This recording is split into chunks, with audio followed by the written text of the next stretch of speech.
The president doesn't tell the truth at least 7 times a day on average. The Washington Post has been keeping track of every false or misleading statement the president has made since taking office. And so far, he has made 4,229 false or misleading statements in his first 558 days. That's an average of 7.5 mistruths a day. At the same time, the president is telling you that it is the media that's really misleading you. They can make anything bad because they are the fake, disgusting news. His messaging seems to be having an impact. A recent CBS poll found that among Trump supporters, 91% say they trust the president to give them accurate information. 63% say they trust their family and friends to do the same. And just 11% say that of the mainstream media. Let's talk more about it with David Gergen, who's back with us. David, what do you see as the impact of the president's 4,000-plus misleading or false statements?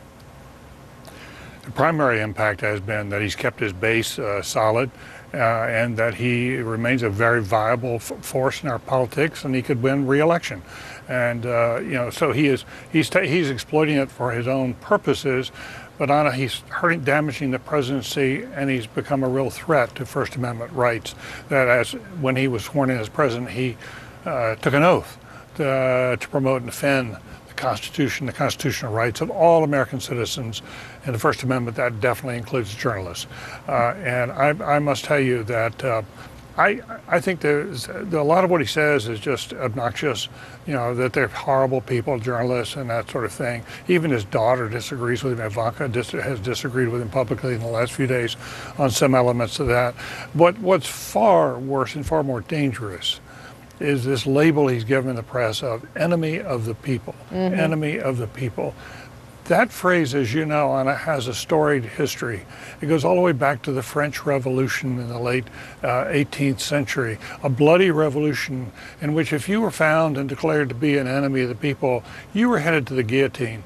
And violence followed. And I'm just saying to you, when Mr. Sulzberger, A.G. Sulzberger, went in to see the president as publisher of the New York Times, what he warned him of was, Mr. President, please understand that calling journalists enemy of the people really can lead to violence. And that's the danger here. I have said it once, I will say it again. If we have violence, bloodshed of journalists, that blood will be on the president's hands.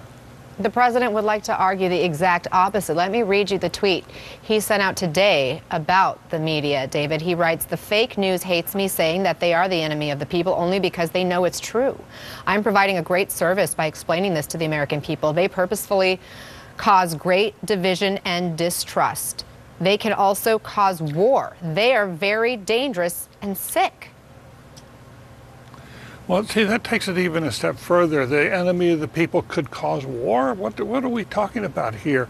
I do think the president has a point that that a lot of his accomplishments are not making it through to the country. He's not getting credit for a lot of that because a lot of the coverage has been negative, and we all sort of try to weigh what's right here.